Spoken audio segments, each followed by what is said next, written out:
I would like to begin by acknowledging the traditional custodians of the land on which we meet today, the Arakwal people of the Bundjalung Nation, and pay my respects to the elders past, present, and emerging. Are you ready to win at the game of life? Well, throw out that rulebook and get down to the business of being the best and most authentic version of you. Welcome to the Human Design Podcast. We're changing the rules around success, abundance, purpose, love, and life, where we're creating a planet where everyone can thrive in a world that loves and supports each other. I'm your host, Emma Dunwoody, a qualified master coach, human design expert, podcaster, and entrepreneur that is living the life of my dreams, breaking all the rules while doing it, making a huge impact, and living my design and manifesting miracles on the daily. Join me as I break down and simplify everything you need to live in alignment with your human design, teach you how to recondition your unconscious mind for greatness, and to take back your power so you can manifest your heaven on earth and serve the rest of the planet at the same time. It's time to give up the fear and step into your highest potential, to reach for the stars, to know and live your greatness. It's what you deserve, and it's what the planet really needs from you. So buckle up and enjoy the ride. If you use human design in your business in any way, stop what you're doing because you're going to want to hear this. I want to tell you about something we use in this business that has been responsible for bringing in nearly 25,000 new leads and over 6 figures in revenue in a completely automated and passive way. It's not too good to be true, so stay tuned. That incredible thing is the BodyGraph chart software. This is the total tool that allows us to put a human design chart generated on our website so we don't have to send people to another website for their chart. The best part is we can offer our customers the information we want them to have. If you know me, you know I have a different take on human design, and I want to make sure that the language is empowering, useful, and actionable. With BodyGraph chart, we can customize everything from the reading reports, chart links, and follow-up emails to make sure that they contain the information written and curated by me, so I know each person is in good hands. As for the tech, that's totally Taylor's thing, but from what she tells me, it's super easy to use and set up, and their customer service is incredibly helpful. It's really affordable as well, especially because you get a 50% off for 1 year as a listener of this podcast. Just visit the link in the show notes and use the code HUMANDESIGNPODCAST, all lowercase. It's by far one of the biggest investments in our business and gives us powerful automation technology that allows us to focus on the bigger picture. I cannot recommend it enough. Go check out the show notes for all the details. Hey everyone, and welcome to today's episode. Well, on today's episode, I have a branding specialist, and I'm so excited to hear everything about her journey. And let's be honest, I'm going to geek out on human design because I know we talk about personal brand with human design. So Aliza Licht, welcome to the podcast. Thank you, Emma. I'm so excited to be here. I'm pumped. I'm pumped to talk to you about so many things. I first want to let the listeners know that Aliza is a 5/1 emotional manifesting generator, and she's the cross of separation. And my listeners know this, Aliza, but I'm going to just take you through a little bit of a journey. So a good friend of mine has written a book on incarnation crosses, which is a thing in human design. And basically it's the job description of our aura. So as you're walking around in your life, your energy is doing this thing, and you're the cross of separation. And just before we got on, I thought, I'm going to look it up because our auras call in the crosses that our energy needs. Okay. So what I'll often do is I'll look up my guest's incarnation cross, and then I'm like, okay, so how does that specifically show up in my life right now? And every time it's mind-blowing, but for you, it was crazy. So I'm going to just read you a little bit of this, and then I'm going to tell you how specifically spot on it is for my life right now. So, okay, I'm so excited. This cross has the potential to create profound consciousness opening experiences. It is also possible that an experience may spit one out on the other side, transformed but separated from what was previously known. In this cross, experiences drive one to transcend attachments. And there's a little thing that says effects on others. People pass through my life when they need to separate from something in order to transform or adventure. And literally, my listeners have been hearing me talk about this last week. I've had a really, really challenging week and a half now. Lots of different stuff going on. But one of the really pivotal things is me really growing and expanding into this new version of me after I separated from my husband last year. And this morning, I kid you not, I was driving back from my son's school and I just was like, something feels different. I think I might be through the other end of this thing. I think I might have, and I even said out loud, I think I've popped through to the other side. And then you show up. I'm like, wow, like this is exactly what my energy is calling in. You didn't have to do anything. You just had to be here. Oh, look at that. Okay, great. What Cool. What did I do? And that's the beauty, right? That's the beauty of human design. It's the beauty of the incarnation cross. I often tell the story of, because we've really got to understand there's nothing that we need to do per se. Right. Like when my first son was born, he's a cross of the sleeping phoenix. These are people who help people rise from the ashes. And it was one of the pivotal moments of me healing my mental health. So his energy, he didn't do anything, his energy. My second son was born. And 3 months after he was born, I started my first business. So out of an advertising career, started my first business, and he's a cross of the Sphinx, which is all about taking a new direction. Wow. So that's how powerful our energy is. But anyway, I want to kind of get to know you, get to know what you do. Before that, I love to ask at the beginning, getting to know guests about, where this all started. Because often this, whatever this is, all started at a time where perhaps you found yourself in a significant challenge. I know I shared on your podcast that, I had a diagnosis of depression and panic disorder.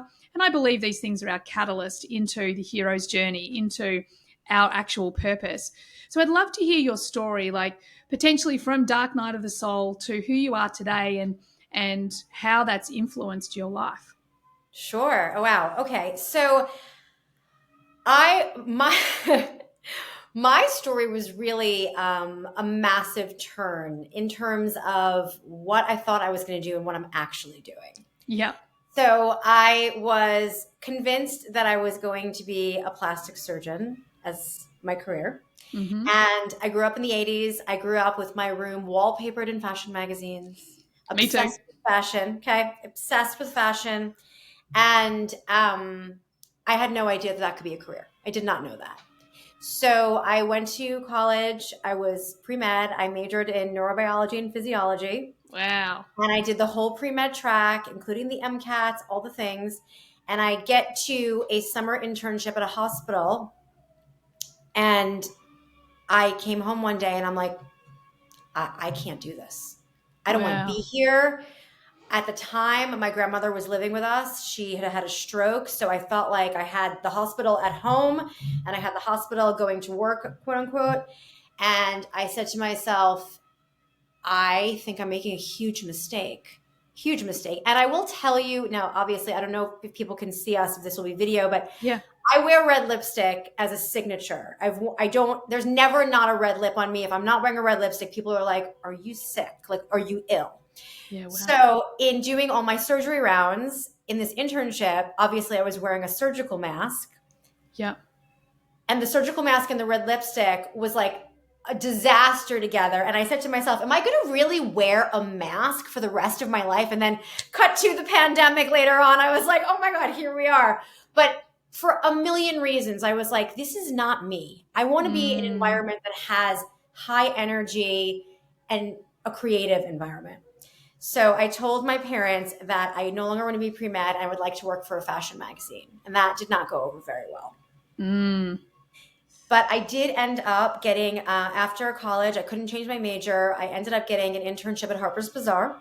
Yep. Accessories. And then I started my career in fashion from there, moved over to Marie Claire. Yep. Did accessories editorial there. And then finally in the late 90s, moved over to corporate PR at Donna Karan. And I spent most of my career doing PR at Donna Karan until in 2009, we as a brand were thinking about how we would embark on social media. And this newish platform called Twitter seemed like it was the right place to be.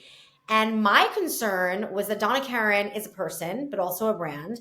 And if the Twitter handle was at Donna Karen, people would assume that she was tweeting. Yeah. So, inspired by Gossip Girl, literally, I was like, well, why can't we just have an anonymous character? No one has to know who this is. We can call her DKNY PR girl. Yeah. And basically, our legal team was like, okay, Aliza, you're the only person who can tweet. So I started in 2009 as a real life Gossip Girl where no one knew it was me for almost 2 years, anonymous, tweeting, building a following of almost 400,000 people organically, which back in 2010, early 2011 was crazy. Big. Yeah. And finally in 2011, we revealed me as that person. I basically answered my phone one day in 2013, and an editor from Grand Central was like, I think you should write a book. Wow, I love it. And I said no, because I was so scared that it would be horrible or no one would read it. And then when I sort of realized why I was saying no, I ended up saying yes. And Leave Your Mark, my first book, which I like to think of as The Devil Wears Prada meets career advice, came out. Oh my God, I love it. It is a very juicy read, I will say. And then from there, worked at other brands, started consulting. In 2019, I launched the Leave Your Mark podcast, which I've had the pleasure of you on, which was an incredible episode coming out. And then last year, I wrote another book called On Brand, all about personal branding and how to shape your narrative, show your vision, and shift their perception. So that's sort of the summary. I really want to talk about personal brand, but before we get there, I'm fascinated, like the courage, like how did you, I love, again, because I'm geeking out, you have what we call emotional authority, but you're also a manifesting generator. So I love that you literally go into a hospital and your response is, nope, this is not me, and over a period of time, you're just like, no, this really isn't me. So without knowing it, you're really listening to your design, because that takes courage. Like, did you think what were you thinking when you actually went, I mean, I've invested all this time, money, and energy into this thing, but I'm actually not going to do it. Like, what were you thinking? I really do think I am very much led by my gut. Yeah. And I think when you have that sick feeling of just like, this is a mistake. This is a mistake and it sucks. I'm sorry that I wasted my entire college experience studying something that I'm not going to use. But a lot of people do, so who cares, really? Yeah. But I also think that it was hard because it's also disappointing people, right? Yeah. It's like my parents thought I was going to, sort of be this certain way. And, but I two things that I am. One is very gut intuitive, and two, I'm very decisive. Yeah. So when I make very quick decisions. I'm not always right, but I make them very quickly. I don't do a lot of due diligence. I go completely with how I feel. And I just knew that wasn't for me. Yeah. Yeah. I love that. It's interesting because as an emotional authority, we often talk about you need to sleep on it instead of just like acting there spontaneously in the moment. So I don't know. I'm just going to pop that there for you. Maybe you want to experiment with sleeping on things a little bit. Maybe you don't, because it looks like things are working out really well for you. I'm sure I would benefit from sleeping on things sometimes. Trust me. Yeah. I got last week saved me. I had a few emails and texts written and like total reaction. And instead I was like, well, I'm an emotional authority, so I'll just leave them right there because I'll often type them, put them in Evernote before I ever send them. Like learning I'm an emotional authority is a game changer. Like, can you just explain to me what it means to be an emotional authority? Yeah, so emotional authority means that although you have that sacral that's going to tell you, I've got energy for this, or I don't have energy for this in the moment. Emotional authority is really you have to wait for emotional clarity, and emotional clarity feels like you don't have a heightened emotional response to something. So you might be given. And it's interesting, I think you talking about the book is an example of emotional authority, because at first you're like, no. So heightened emotional response, not the place to make a decision from. But as you talked about it, or you thought about it, or you felt through it, then all of a sudden it's not a no or a yes or a no. Or it's just like, obviously it just feels it's correct. So over time, you get to a place where you have this Just like more clarity without the emotional high or low. It just feels like, yep, that's it. Does that resonate with you? Yeah, for sure. Yeah, I love it. So good. So let's talk about personal branding. It's interesting because, again, in human design, you have an open G center. I have an open G center. What that means is that, like personal branding for me, sometimes I find it hard because one week I want to be one way and the next week I want to be a different way. And depending on who I'm around, they inspire me. So I want to be like them. And then when I'm not with them anymore, I don't want to be like them anymore. So I would really love to hear, I mean, obviously having the red lipstick, like that's a thing, like that's part of your personal brand. But how do we actually discover a personal brand that really feels good for us? Yeah. So, first of all, just for everyone who's going to be listening to this, I don't see it as becoming an influencer or celebrity or even necessarily being on social media. I really see it as having clarity over what you want to be known for. Are you doing the work to shape that narrative so that other people understand your value in whatever that is, and then are able to actually articulate it when you're not in the room? Because if Mm, you do a great job on personal brand, then people are almost like your publicist. You're not there, but they can speak about you. They know what you're great at. And that's how you get recommended for opportunities that other people may not have heard of yet. And a yeah. lot of people who are very good at what they do wait around for somebody else to notice that they're good at what they do. Mm, And my premise is really that that's not a strategy. mm-hmm. So when we think about personal branding, it's not about niching down to the one. I don't want I anyone love that. to, because we're all multi hyphenates at this point. That is not a creative space to be in. And what it is about is really, utilizing tools from marketing. And my career in fashion spanned across marketing, communications, and social media for over 2 decades in luxury fashion. So when I think about everything I've learned through my fashion experience, it's really, how do you create influence? How do you Yeah. make people want to be a part of a brand? It's an emotional connection. A lot of brands, you think about a black sweater, there's a lot of black sweaters you can buy. Why do you gravitate toward a certain brand, right?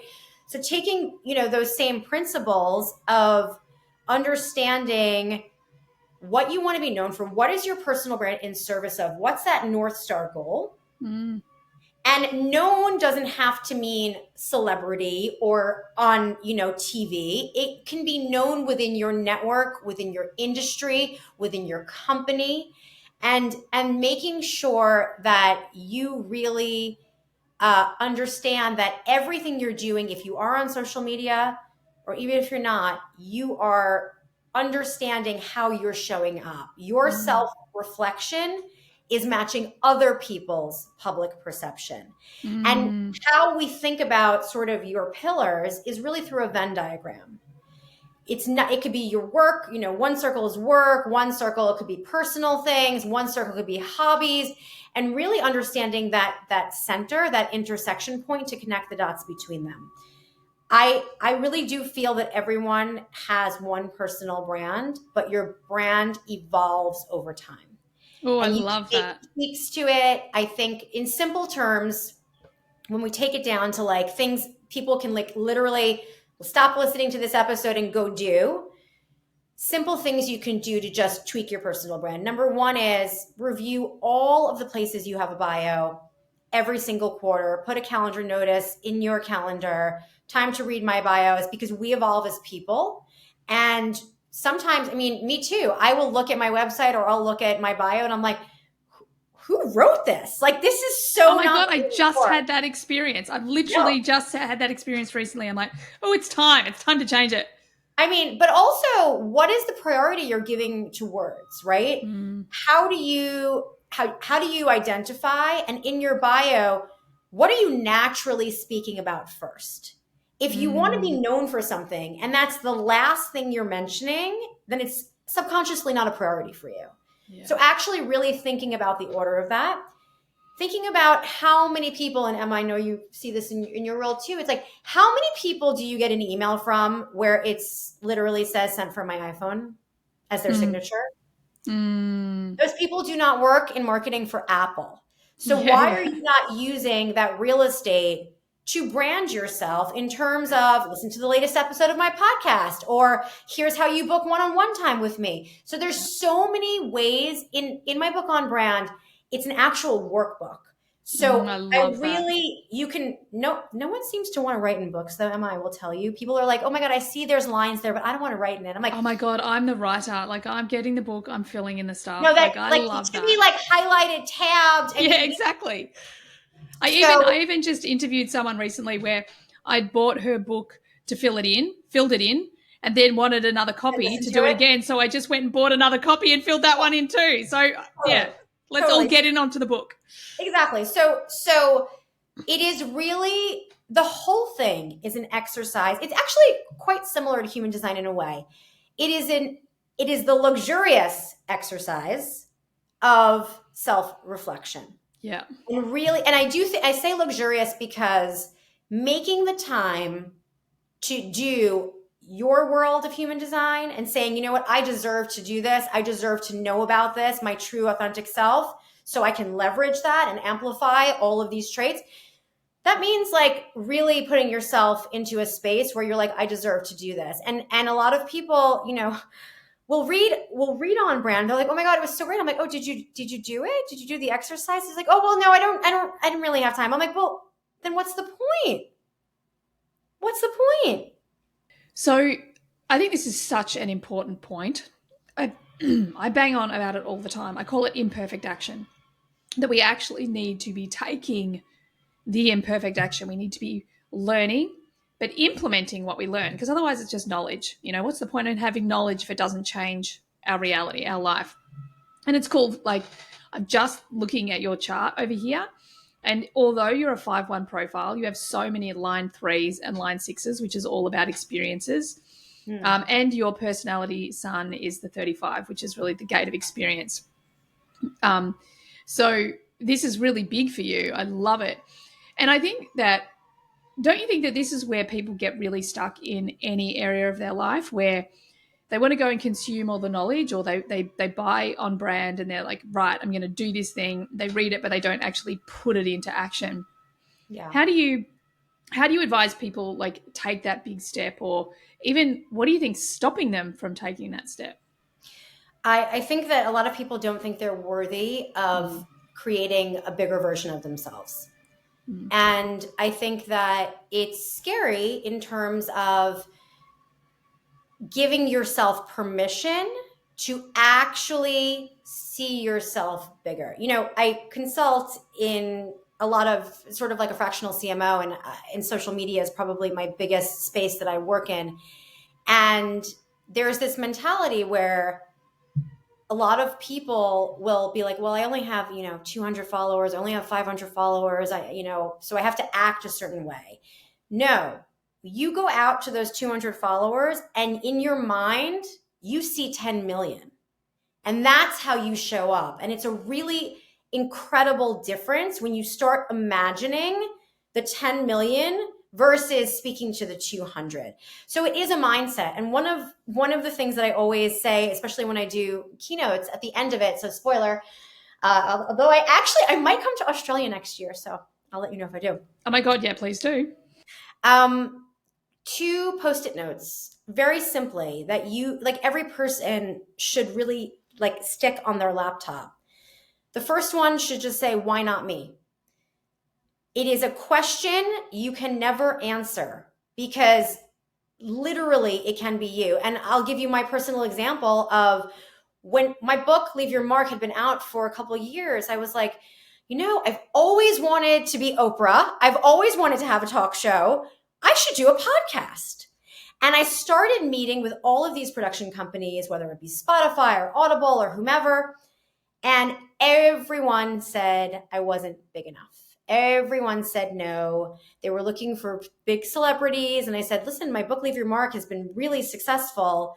I really do think there's an audience for career advice. Nope. And I remember, Emma, I went home and I was really bummed. And I was a little bit like, well, why not me? Yeah. Like, who are they to tell me that I can't do it?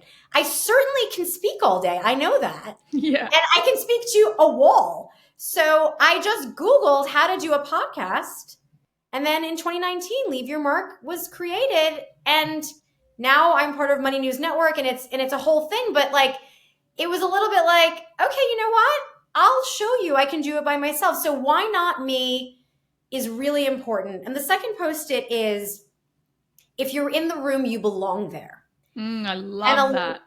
It's so, I mean, if you picture that on a post-it and you actually read it, you say to yourself, okay, instead of wasting time thinking about, I'm not good enough to be here, oh, that person has more experience, they really deserved to be that keynote, or I don't know, I don't think I have enough talent, all the reasons why you should not be in this room.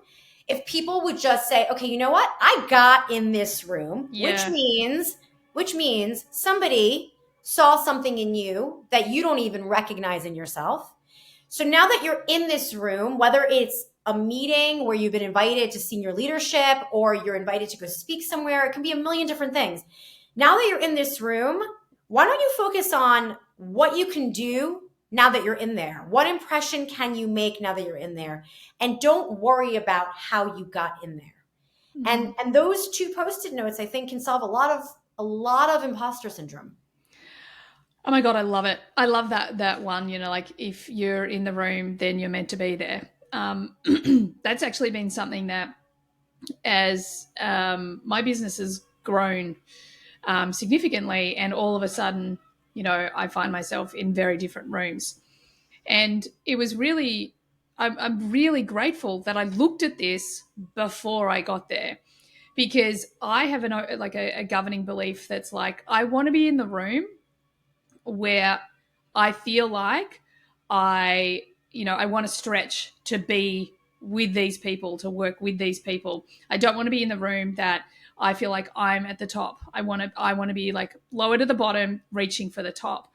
But I love the way you put it. Because I think it's really like, in many cases, we don't see what got us there. I know for me that oftentimes I'm like, really? Me? Like, what? And you're so right. It's like really being able to understand that it wasn't magic, or it wasn't by accident, or it wasn't luck. That thing people say, oh, you're so lucky. We create our own luck. So I think that's so incredibly powerful. One other thing that I want to make sure we get to, I think this is really important, is, we say personal brand a lot. And I think for a lot of people that doesn't almost resonate, because they're like, well, what is that? Like, I don't have a personal brand. I don't even know what that means. Everyone has some version of a personal brand. Okay. It starts with what makes you you, right? But the other thing is that, we're all consuming each other, as you say, with energy and our mannerisms and our attitude and what we do and what we don't do, what we say, what we choose to align with. And that all builds up to it. Wait, I just lost my train of thought like you did before. So let me think for a second why I was going to tell you that. Oh, and while I think personal brand is very clear, and maybe an easier way to think about it is, we are not our job titles and where we work. And one of my hopes for people reading on brand is to come away with the understanding of how important it is to build brand equity in your name. And I'll explain. Ooh, I love that. So for my entire career at Donna Karan, I was Aliza from DKNY. Mm-hmm. So I literally got rid of my last name. And this was everyone. I'm Aliza from DKNY. I worked with Virginia from Vogue. Everyone was from some credible brand. Yep. And it is very common in our world. It doesn't matter if you're in fashion or finance. You could be John from Goldman Sachs. It doesn't matter. Like, everyone adopts the credibility of their company. And there's nothing wrong with it. But what you do today may not be what you do tomorrow. Yeah. So after Leave Your Mark came out in 2015, Donna Karan as a company went through a whole shift. Donna Karan stepped down. My mentor stepped down. We got new designers. It was unrecognizable. And I decided to leave the company as well. Mm-hmm.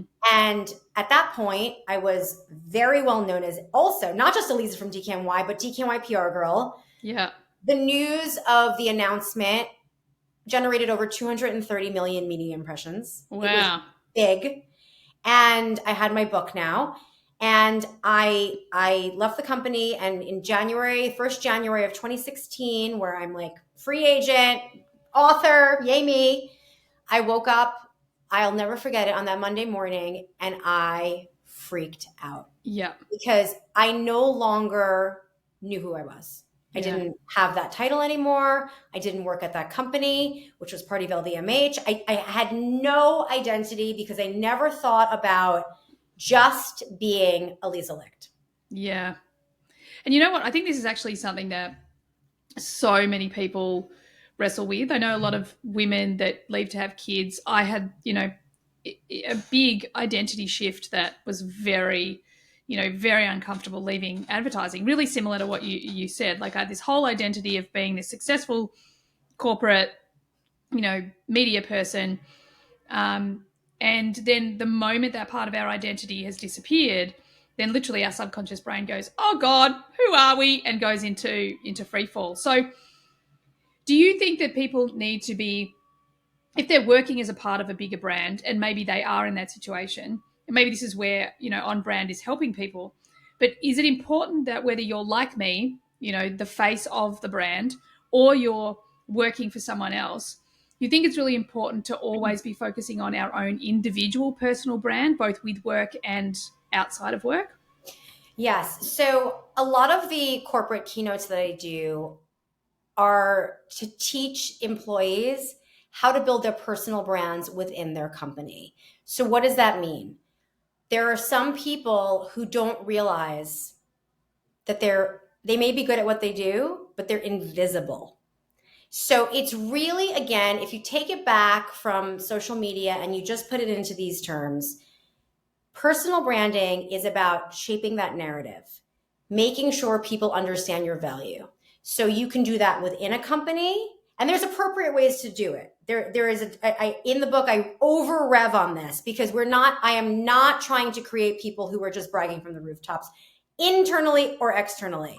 There's a way to do it, but you need to not rely on the fact that somebody is just going to pluck you out from the crowd and hand you money and hand you a title. You have to do the work to shape that. And unfortunately, it is harder for introverts to do that than it is for extroverts. But there is a way to do it. And on brand, I speak to that because there's different methods too. You don't always have to be the one talking about it. So an example is, especially in a corporate environment, if you want it known that you had this win, but you don't want to be the one to say it in a meeting, maybe you have a super close work friend where behind the scenes you can say, listen, I really would love for everyone to know this thing happened. Can you bring it up? And if there's something you want known, I can bring it up. And sort of creating this whisper network behind the scenes where when you go into the room together, you know that you can support each other. Similarly to if you're pitching a really, a big idea, and it's really scary to pitch an idea sometimes to a room full of people, especially like more senior people. And you have like people who are already in on it, who are going to co-sign it the minute you say it, it's more comfortable. You can do the same thing on LinkedIn where you say to a group of people, your friends, like, listen, I'm going to really put myself out there on LinkedIn today. Do you mind if I send you the link to the post? Can you jump in and comment so that it's not, a ghost town on there for hours until someone notices it? So there are ways to sort of hack it to make yourself more comfortable to do it, but it must be done. When it comes to social media, though, I do have one important rule. For every one time you are talking about yourself or sharing a win or an accomplishment, proactively go out and amplify 5 other people. Oh, I love that. I love that. I think that's so important. And and again, I suppose that makes us very magnetic. It makes, the thing that we put out there so much more magnetic because we are so invested in supporting other people. I love that. Thank you. Yeah. So, okay, let's say I'm just picturing my 20-something-year-old self. I'm working at a TV station, working in media, feeling like I'm just one of the group. Um, to be honest, probably really didn't know who I was. I'm introverted. how do I actually start to, like, what are the things that I'm looking at to create a personal brand? Is it the way I dress? Is it the language I use? Is it Yep. like how do I actually start to, how do I even know what it is that I'm meant to be curating and keeping on brand? Great question. So, first, we'll start with the visual identity. So, yes, you can absolutely use style or makeup to sort of present in a certain way. It's something that for me, I've always been someone who dresses up. Like in college, people would roll out of bed in like sweatpants. I was always dressed, especially for exams, because I felt like I performed better when I was Yeah. dressed up.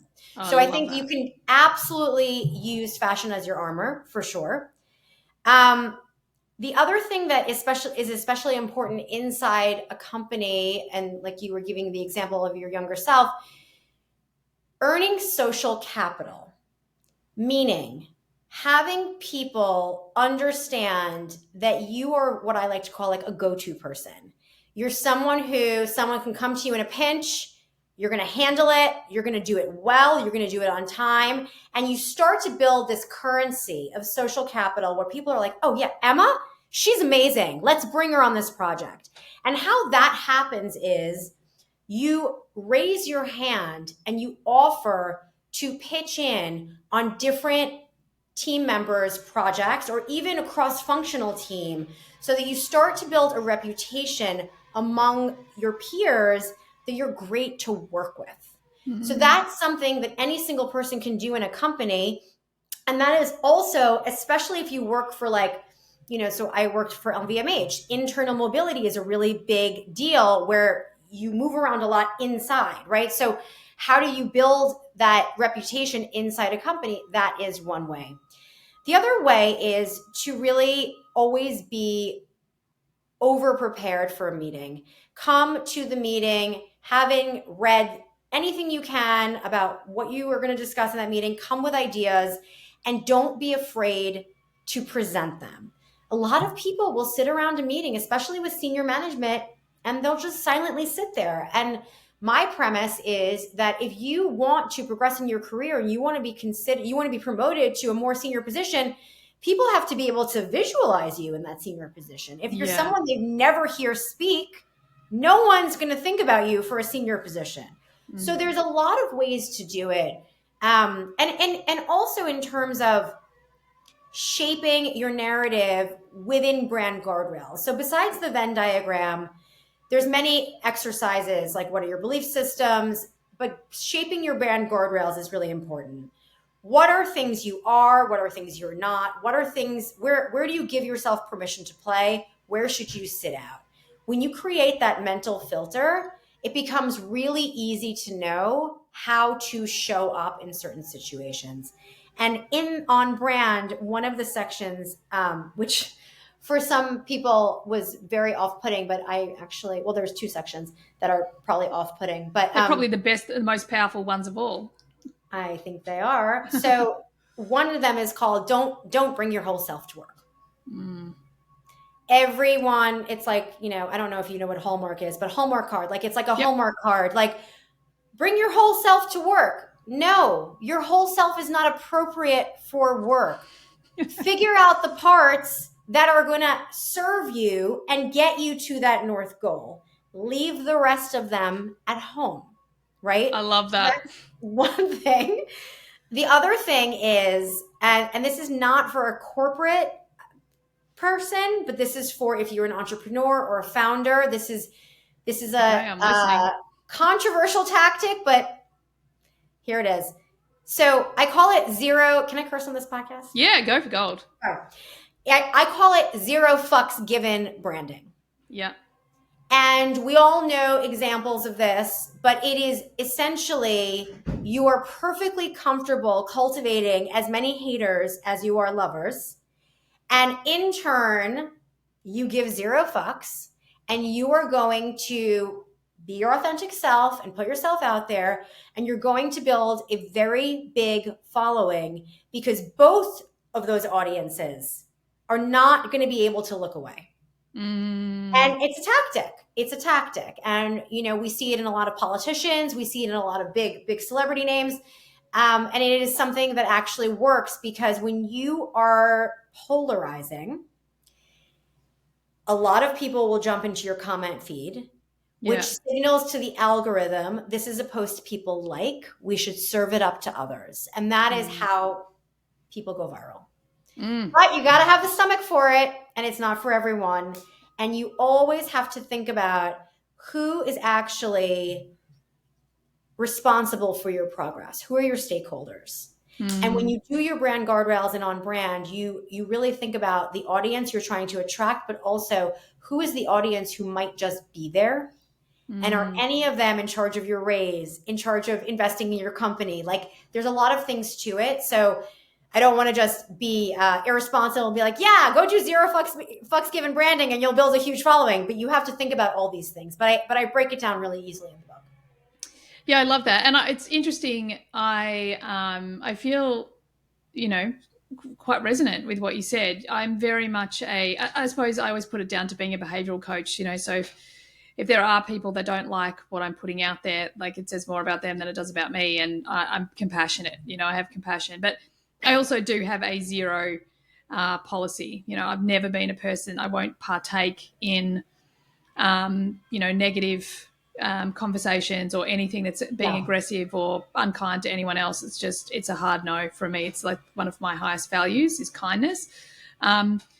But yeah, I think that that's a big player, especially in my space. Like, at some point, I know for me, I am authentically me, and I know that at times that is controversial because I don't necessarily stick to the rule book. And I'm sure there's human design people out there that are proper old school that are like, what is she saying? What is she doing? But I'm like, I don't care. I want it to be super practical. I don't want it to be treated like some other dogma that needs to, be learnt at church every week. That's just bullshit, I totally get it. I mean, I can definitely be, well, you said it earlier in my show, but a lot, right? Didn't you say you were a lot? Too much. Yeah. It can be too much. I'm a manifesting generator. I can be too much. You too. Same, girl, same. Yeah. So what about me? I'm now at that point where I often think about my personal brand as, I think it's really consistent. I feel it's really consistent now. And I'll often language it as, like, I'm the same person wherever I go. I really am the same person wherever I go. Except for one moment, I did have a conversation with a girlfriend last week. I'm like, do you ever think that you might be just a little bit psycho in your, like, intimate relationships and, like, no one else sees it? So that could be my exception to the rule. I did come to the conclusion I'm not psycho in relationships, and I may have been over exaggerating, but I think I'm pretty consistent wherever I go. But let's say, how do I kind of check in? How do I know? Like, that's my perception. That's where I'm at. I feel like I'm consistent. But I mean, for me personally, we're at a point with the business that we're scaling. We're having, significant growth. How do I almost do a personal brand check-in to make sure that I am being consistent wherever I go? Yeah. So you do an audit. You actually do an audit. And I think it's one of these exercises where, it's an easy thing in Google Forms that you can just create, where you give certain audiences, it could be your family, for example. Your family gets a survey. Your closest business people get a survey, and you ask everyone the same exact questions. Yeah. But before you give it out, you do the survey yourself about yourself. And so I did it when I was writing on brands. I'm like, okay, I'm gonna actually live this. So I did my own survey. It was like 5 or 6 questions, super simple. I answered them. And then I sent out the survey to a lot of people, actually. And I was like, oh, I'm just, trying to do a little personal branding audit. Just curious. If you could just 2 minutes, just answer these questions. And what you get back. So for me, it was reflected to me what I wrote down, which means that my self-reflection matches public perception. Yeah. I learned a few things about myself that I did not know. Mm-hmm. And one of the questions is really, what do you think my superpower is? Mm. And that question was eye-opening for me because answers that I got, I was like, wow, I didn't really? And when you start to see patterns across answers, then you really start to know. Yeah. And this is done, by the way, in business all the time. You might see someone, prior to year-end review sending around, I'm working on my year-end review, my performance review, and I'd love to know, if you can answer this quick survey on what it was like to work with me this year. So there's versions of this, right? But you really don't know unless and you can put it out anonymously so people can be really, really straight with you to give you that feedback. And that's like a rinse and repeat. Like every once in a while, you just sort of do your audit and check in. I love it. And did you make any significant changes after you did the audit? I didn't, because it was I guess you would probably be the same way in terms of, I'm pretty much an open book. I'm very direct, and you kind of know what you're getting. Like there's not like, I'm not a multi-layered person in that sense. Yeah. And it's funny because I'm a Gemini, as you know, and I am not a twin. I am like one way, like that's it. Like it's just one way. Like I don't even have other moods. Like I'm just one way. Wow. That's just it's just I didn't have any sort of revelations other than it was really nice to get some of the superpower feedback, because again, and I guess in the same way in human design, you really learn about yourself as well. Yeah. With those superpowers. So, and I think oftentimes it gives you permission to value things about yourself that perhaps you weren't valuing in the past, or you just kind of thought, oh, I just do that thing. But then you see it, how it supports and serves others, and you're like, oh, wow, that's important to you. That's, I know that's for me something really that often is a beautiful thing to find out. So what I'm curious about is, okay, can you give me some examples of bad personal brands and some examples of some good personal brands? Okay. So I'll give you descriptors instead of naming names, but I will tell you this. If you think your personal brand is a vehicle to consistently just talk about yourself all day and how amazing you are and everything you're doing and the awards you're winning and the places you're speaking, and if you scroll onto LinkedIn on any given day, you will find it's awful. It makes me uncomfortable even hearing you. Like I have so much trouble talking about me on my social media, but it is. So there are people I'm friends with. And I'm like, did you read my book? Yeah, I've got this great book for you. Where it is exasperating to watch their social media, and you want to really mute those people. You were like, okay, I'm still friends with you, but like I don't want to see these posts anymore. The other thing that where people make mistakes is the cringe factor also. So it becomes very obvious when people are trying, like it's like the humble brag. You're trying to like find a way to say something really positive about yourself, but you're like setting it up, and it's totally engineered and it's inauthentic. And I can smell that a mile away. The other thing is that, I think social media is social, right? And it's a two-way street. So that 1 to 5 rule, when you really proactively go out and you go through your timelines and you're like, you know what? Some of my friends had some really great things happen this week. I'm going to amplify that content so that other people in my network can see it. That not only solidifies your relationship with that person, the karma of doing that and showing people that you're celebrating someone other than yourself goes such a long way. How to create positive social media would be that you think in terms of how is what you're putting out in the world of service to others? Is it educational? Is it entertaining? Is it something that's inspirational or motivational? So how does, like, you have to say to yourself, why am I posting this? And what is someone getting out of this when they see it? Yeah. And if you can't at least come up with one takeaway, I mean, obviously, if you're saying like, my book is out and I'm so excited, I hope you'll all buy it. Like, obviously that's a broadcast post, right? So now figure out 5 people to broadcast for as well. but really thinking in terms of what's the takeaway. So I'll give you a specific example. A really good friend of mine is a media trainer. Mm-hmm. And one of her clients went on Good Morning America recently, and she trained her and she went to set and she did all the things, and the client was very happy. And she's like, I want to post on LinkedIn, and so people know that, like, I have this client who, was successful or whatever. And she was like, I was like, so, what would you normally say? And she was like, well, I would say something like, so-and-so, you've come such a long way. I said, no, that is a dig. That is telling people she used to be bad. And she's like, oh my God, really? And I was like, yeah. She's like, but I have helped her. And I'm like, I understand, but here's how you position it. It's all about the positioning.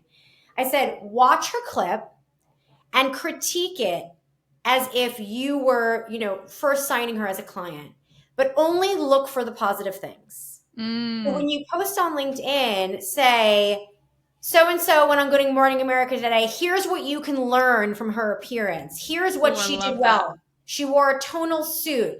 She didn't get the question that she planned for, but she was able to bridge that question so she can deliver the soundbite she wanted. So really highlighting the skills. And obviously, if you look at this person, she's the media trainer, then she's not overtly complimenting herself, but she's telling you how great this person did.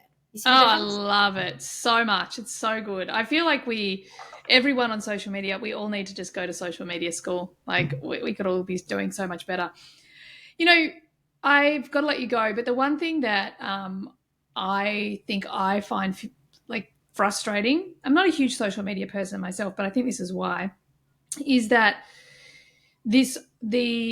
the old influencer, like where they're kind of spouting off that their life is one way, but really it's not. I've had an experience, a number of experiences where influencers have reached out, they've wanted to work with me, and but they can't afford to. And it's like, but you're telling the whole world like how much money you make and the cars you drive and all this sort of stuff. And I'm curious, I find in my work and in my business, when we think about marketing, consumers are getting so much more savvy. So we're experimenting a lot with, the way we pitch things and we do things, and we're throwing out the old, Gialdini book on influence, and we're finding other ways that are so much more transparent. And what I'm curious about is, in your being an expert in this area, do you think that old school influencer that really they're just showing us a bullshit front, are they dying off? Is that kind of going away? Because I really feel like consumers can sniff this stuff out these days. I don't know. I'd love your opinion on that. Yeah, it's a great question. Well, influencers are not created equal, number one. Yep. And there are certainly ones who are bullshitting. They don't live those lifestyles. They're sort of just, going with the wind. But then there are other ones who have built really, really trusted, engaged audiences. And that's why you have to really, for my brand. And is that, sorry to interrupt, but is that the clue? Like what you said felt like it really stood out for me, that they've built trusted, connected followings. Like, is that probably the best way to tell? Yes. So engagement, right? Yeah. So when you look, someone could have 1 million followers, but if they don't have engagement on their feed, comments, shares, saves, then one, they may have fake followers, and two, they might not have an engaged audience. Now, obviously, the bigger you get, the lower your engagement in terms of like how many of your actual following you reach. But you can tell by reading through someone's comments, are people really excited and keen to be here? Yeah. And I think that makes a huge difference. But I have brand clients and I have personal branding clients. So my personal branding clients are authors and real estate agents and people who are trying to build their individual presence. And then I have like Warby Parker's my client. Like I have brands. So when we for the business side of brands book influencers for partnerships, we really try to focus on people whose audiences come to them for a certain thing. So they trust them for a certain thing. They have a signature style, a signature way that they create content. And it is very real as far as their relationship. And you can sniff it out so quickly. Because the other thing is that if you don't have an engaged audience, you can't convert anyone. You're not convincing anyone to buy anything. So the numbers aren't there, you know? Yeah, so good. Well, I am going to have to let you go. So before you go, you better make sure that you tell all my listeners where they can find, obviously, the brilliant book On Brand, and where else can they find you? So my website's alizalicht.com, which is spelled ALIZALICHT.com. I'm on all the socials. And my podcast is Leave Your Mark, which you can listen to Emma as well. I'm super pumped. So excited to have had you here, Aliza. Thank you so much for joining. It's been brilliant. Emma, it's been fantastic. I love this conversation. Thank you so much for having me on.